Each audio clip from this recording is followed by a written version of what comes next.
Hey, what's up everyone? Daniel Lightning back with another Robots video. We got some huge news, like a giant drone rework is coming. There's going to be a bunch of free gifts and a lot of other stuff you guys need to know about, so we're going to cover it in this video. Now, the first thing is the free gifts. For the next 9 days for Christmas, we'll be getting free stuff, so if you click on the little envelope or news section over there on the right side of the screen, and you scroll through these things, ba-bam!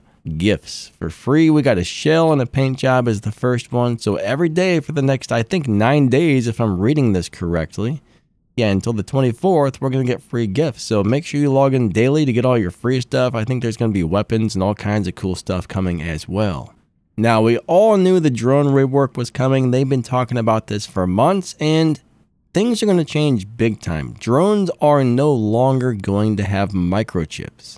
Instead, they're each going to have their own set skills, and I believe you can level the skills up. But for all the microchips that we currently have, there's going to be a new drone currency, and they're going to convert all of our microchips into the new currency so we can level up the drones after the update. And the update's going to be a little while. It's not going to be here today or tomorrow. It's probably going to be a few or several months before we see this happen. And drones will no longer have their own screen when you're going into the battle or whatever. You're basically going to attach the drone to your robot like you would with a module or, something like that. So in a way, this is going to be kind of nice and kind of easy. The best thing about this is everybody's going to be running the same thing. So nobody's really going to be at an advantage because they've got harder to get chips than the other guy. And this is going to eliminate players getting some sort of weird advantage because they found some sort of weird drone pilot chip skill setup thingy dingy.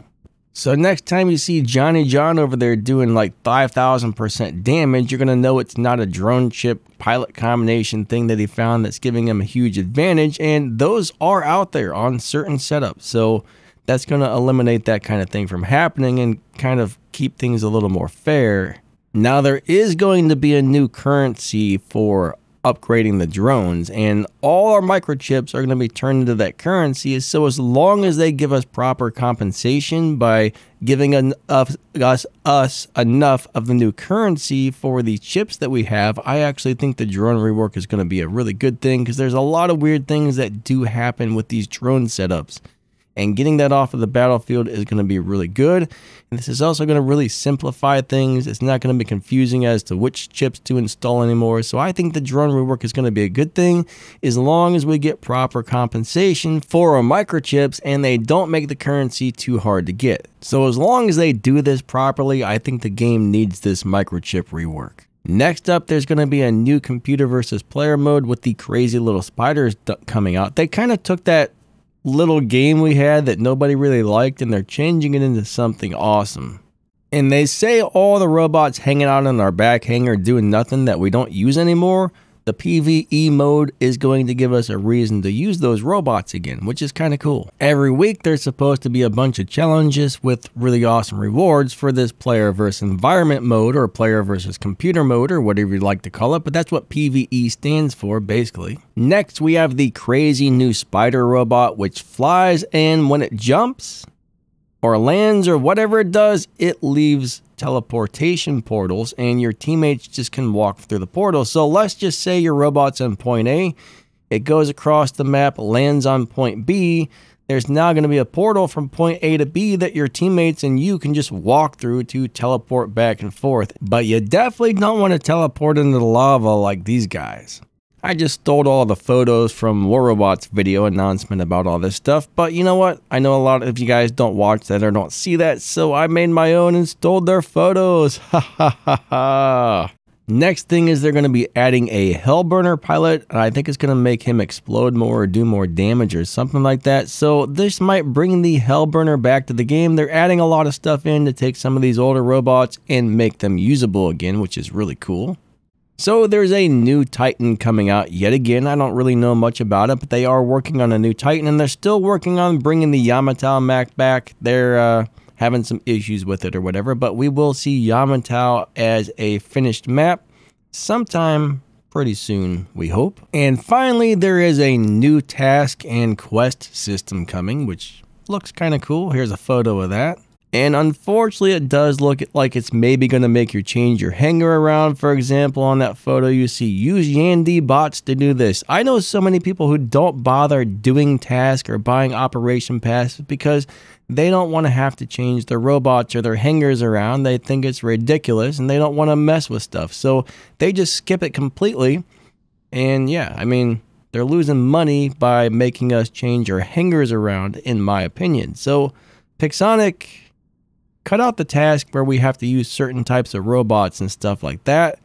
I think that will benefit everybody. Just the other day, one of my friends is like, hey, I finished the operations for the first time. I'm actually going to buy it. I've never bought one before. I've never finished one before because I've always had to change my hanger around or use specific weapons that can do damage at this range. And I'm not doing that. But this time we didn't have to do that. I finished the operations and I'm buying it. So, hey, there's one case of somebody who actually bought the operations because they didn't have to jump through hoops to do it. Everybody I know absolutely hates the fact that you have to change your robots and weapons around to do operations tasks. Everybody absolutely hates it, and a lot of people don't even bother. I mean, a lot of people don't even bother to do it because of that. So yeah, that's kind of hurting everybody, honestly. So finding out what the players want and don't want and trying to do that is kind of a very important thing. You want to keep happy players around that like what's going on in the game, and when players don't like what's going on, hey, that's not a good thing for anybody. But the one thing I've always thought about the operation task is if I've got to pay for it, why would you make it really hard for me to complete? Why would I want to buy something and then have to work my butt off and jump through hoops to do it? I don't get that. I really don't. I have no interest in pulling a robot I'm currently playing out of my hangar to replace it with some other robot I don't even want to play just to do some kind of task. I mean, nobody likes this. And if they do, they're probably weird. I mean, I might be a little weird, but these guys that like this are probably really weird. So Pixonic, I think trying to figure out what your players like and don't like and working with that information is very important. Just like any type of business or whatever, happy customers stick around and keep shopping. Unhappy customers go shop somewhere else. So trying to figure out the proper balance between making profit and keeping your players happy is extremely important in some sort of game like this because, you know, you want to make sure your players are happy so they stick around. We don't want to lose a bunch of players, so try and make things, you know, that players actually like. Making the customers feel like they care and like they're appreciated and like you're, you know, out to try and make them a very fun game and a good experience is what people want. But when you're making event tasks that people don't like or doing this or that people don't like, that's not really great. That's really not great. So I think we do need a few changes in the game. There have been some amazing changes, like when you go look at the daily deals and you're seeing those Mark II robots with Mark II weapons for like $6 and $10 and $15. That's amazing, guys. That's the kind of changes that make the players happy. Now, if you can afford to spend a little bit of money, you can get some really nice stuff pretty quickly. And that's just awesome for everybody that can spend a few bucks. Then there's other things that are being harder and harder and harder to get, and that's upsetting people. So making things very hard for people to get, or the drop rates aren't very good in the event task or something, that's upsetting the players.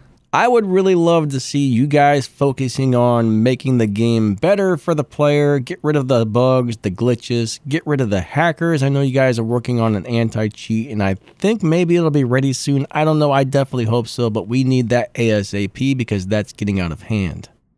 More changes to the game that make things easier to get for the players is definitely needed. The current game economy is not that great, so we could definitely use a boost in the economy. And event tasks, not a task, but when the drop rates are kind of bad and things are very hard to get out of the crates, I would like to see that change. There was a time when the drop rates were pretty nice and pretty fair, but the way they are right now, people aren't really happy with it.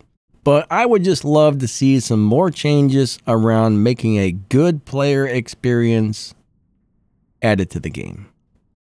Focus on making things fun for the players. I understand you guys are a business. These games have a lot of bills. It costs a lot of money to keep these games running, but you also want to make sure your players are happy and they keep returning, right? You want returning players. You want your players to come back and keep buying things, and if you make things worth their while, they will buy things. If it doesn't seem like it's worth their while, then why would they buy things, right? That's definitely something to think about when you look at the drop rates in the crates and stuff like that. But happy players will stick around for a really long time and unhappy players won't, so that's just something to think about. But I guess that wraps this video up. Thank you guys so much. You guys are all amazing. I appreciate everybody watching. Don't forget to like and subscribe and all that good stuff. If you want to help support the channel, check out the thank you button or the join button down below the video, whatever that is. And yeah.